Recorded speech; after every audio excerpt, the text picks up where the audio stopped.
페퍼저축은행이 또다시 5세트 문턱에서 무너졌다.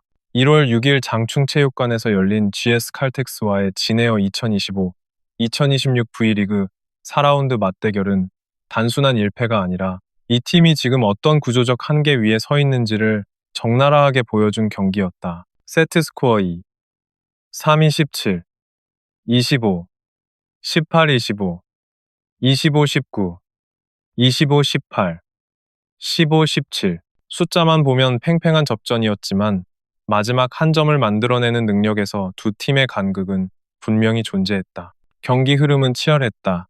두 팀은 1세트부터 서로의 약점을 정확히 찔렀다. GS 칼텍스는 지젤 실바 등록명 실바와 레이나를 중심으로 페퍼저축은행의 불안한 리시브 라인을 파고들었고, 페퍼는 조이 웨더링턴 등록명 조이의 파괴력을 앞세워 맞불을 놓았다. 1세트 27-25. 승리는 페퍼가 집중력 싸움에서 이겼다는 증거였지만 2세트부터는 리시브와 전개 속도에서 균열이 생기기 시작했다. GS 칼텍스는 2세트에서 서브 타깃을 명확히 설정했고 페퍼저축은행의 리시브 효율은 급격히 떨어졌다. 세터의 선택지가 좁아지면서 공격 패턴은 단조로워졌고 이는 곧 실바와 레이나에게 읽히는 결과로 이어졌다. 18-25라는 점수는 단순한 패배가 아니라 경기 구조가 GS 쪽으로 이동했음을 보여주는 신호였다. 하지만 3세트에서 페퍼저축은행은 다시 반격했다. 조이는 3세트까지 23득점을 올리며 경기의 중심이 됐고 리시브 안정 속에서 공격 전개도 살아났다. 25-19라는 스코어는 단순한 흐름 회복이 아니라 이 경기는 아직 끝나지 않았다는 선언에 가까웠다. 4세트 역시 페퍼가 잡아내며 승부는 5세트로 향했다. 문제는 바로 그 5세트였다. 5세트는 결국 외국인 공격수의 선택과 마무리에서 갈렸다. 경기 전체 득점만 놓고 보면 조이 36점과 실바 31점보다 많았지만 마지막 세트의 내용은 정반대였다. 실바는 5세트에서 8득점의 범실 1개로 압도적인 효율을 기록한 반면 조이는 5득점의 범실 3개로 흔들렸다. 두 선수 모두 경기 전체에서는 13개의 범실을 기록했지만 결정적 순간의 차이가 승부를 갈랐다. 경기 후 장소연 감독이 5세트는 외국인 싸움이라고 말한 이유가 여기에 있다. 어디로 갈지 알고 있고 주문도 나갔다. 결국은 선택의 차이라는 그의 발언은 마지막 순간 조이에게 쏠린 토스와 그것을 읽어낸 GS 칼텍스의 블로킹 구조를 정확히 짚은 것이다. 이 장면은 단순한 전술 실패가 아니라 현재 페퍼저축은행이 가진 구조적 의존도의 한계를 그대로 드러냈다. 그럼에도 이 경기의 핵심 인물은 조이만이 아니었다. 박정아의 존재감은 분명했다. 그는 실바를 상대로 블로킹과 디그에서 수차례 결정적인 장면을 만들어냈고 실제로 GS 칼텍스는 실바의 공격 성공률이 경기 내내 일정하지 않았다. 장소연 감독이 경기 전 박정아가 실바와의 매치업이 가능하다고 말한 것은 단순한 희망이 아니라 실제 데이터와 현장 체감에서 나온 판단이었다. 박정아는 단순히 공격수가 아니라 상대 에이스의 흐름을 끊을 수 있는 몇 안 되는 국내 아웃사이드 히터다. 높이, 타이밍, 수비 반응 속도에서 그는 실바에게 분명한 압박을 주었고 그로 인해 GS 칼텍스는 레이나와 유서연을 적극 활용할 수밖에 없었다. 이는 페퍼저축은행의 수비 조직이 무너진 것이 아니라 오히려 상대의 공격 루트를 바꾸게 만들었다는 의미이기도 하다. 문제는 그 다음이다. 박정아와 조이가 버티는 동안 나머지 전개가 따라오지 못했다. 리시브 효율 20%, 공격 효율 15.5%라는 수치는 이 팀이 얼마나 불안정한 기반 위에 서 있는지를 보여준다. 어떤 팀이든 이 정도의 수치로 5세트 접전을 끌고 간다는 것 자체가 이미 과부하 상태라는 뜻이다. 여기에 시마무라 하루요 등록명 시마무라의 페이스 저하가 겹쳤다. 1라운드 86득점, 2라운드 78득점, 3라운드 62득점. 이 하락 곡선은 단순한 기량 문제가 아니다.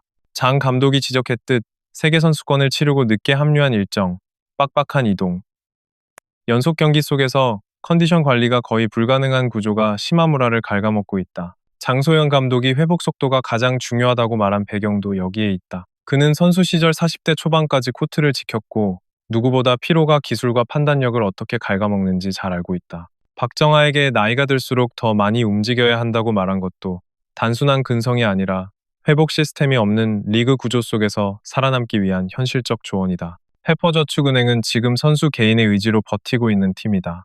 조이의 폭발력, 박정아의 책임감, 시마무라의 경험이 이 팀을 5세트까지 끌고 갔지만 마지막 한 점을 만들 시스템은 아직 완성되지 않았다. 그리고 그것이 바로 5세트 15-17이라는 숫자로 남았다.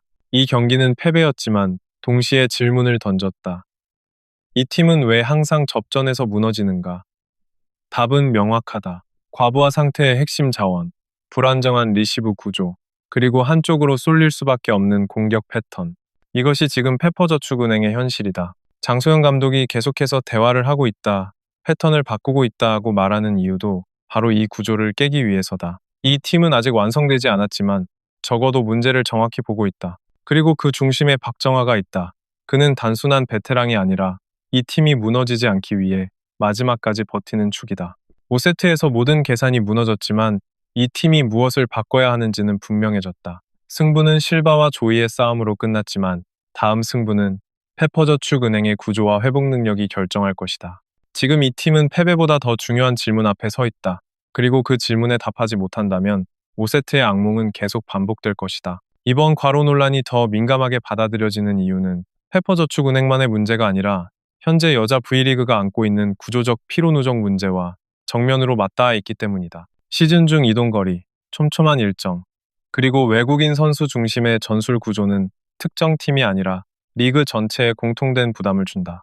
그러나 페퍼저축은행은 로스터 두께와 전술 다양성 면에서 이 부담을 흡수할 완충 장치가 부족한 팀이다. 이로 인해 일정이 빡빡해질수록 주전 몇 명에게 하중이 집중되는 현상이 더욱 극단적으로 나타난다. 특히 이번 경기처럼 5세트까지 가는 접전은 단순히 체력 소모가 아니라 신경계 피로를 크게 유발한다. 배구에서 가장 먼저 무너지는 것은 근력이 아니라 판단력이다.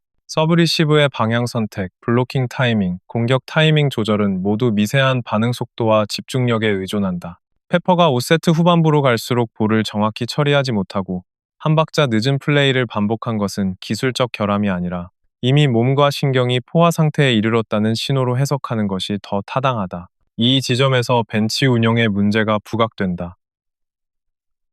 현대 배구에서 교체는 단순히 부진한 선수를 빼는 행위가 아니라 팀 전체의 에너지 곡선을 조절하는 도구다. 짧은 시간이라도 주전을 쉬게 하며 리듬을 재설정할 수 있다면 후반부 결정력은 전혀 다른 양상을 볼 수 있다. 그러나 페퍼저축은행은 점수가 걸릴수록 오히려 주전 의존도를 더 높이는 경향을 보여왔다. 이 구조에서는 경기 중반 이후 이미 쓸 수 있는 체력을 다 써버린 상태에서 마지막 세트를 맞이하게 된다. GS 칼텍스와의 차이는 이 부분에서 더 명확해진다. GS는 경기 흐름이 흔들릴 때도 포지션별 로테이션을 통해 공격과 수비의 부담을 분산시킨 반면 페퍼는 위기일수록 특정 선수에게 공이 더 몰렸다. 이는 단기적으로는 신뢰의 표현일 수 있지만 장기적으로는 선수의 피로 누적과 경기 후반 실수율 증가로 직결된다. 결국 5세트 듀스 상황에서 나타난 범실의 차이는 두 팀의 전술적 성숙도와 체력 관리 전략의 차이를 반영하는 결과였다. 과로 논란은 단지 많이 뛰었다는 감정적 주장으로 끝나지 않는다.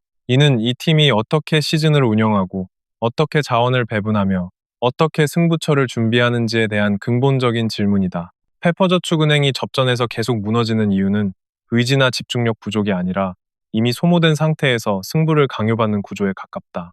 이제 중요한 것은 변화다. 더 많은 훈련이 아니라 더 정교한 분배와 관리가 필요하다.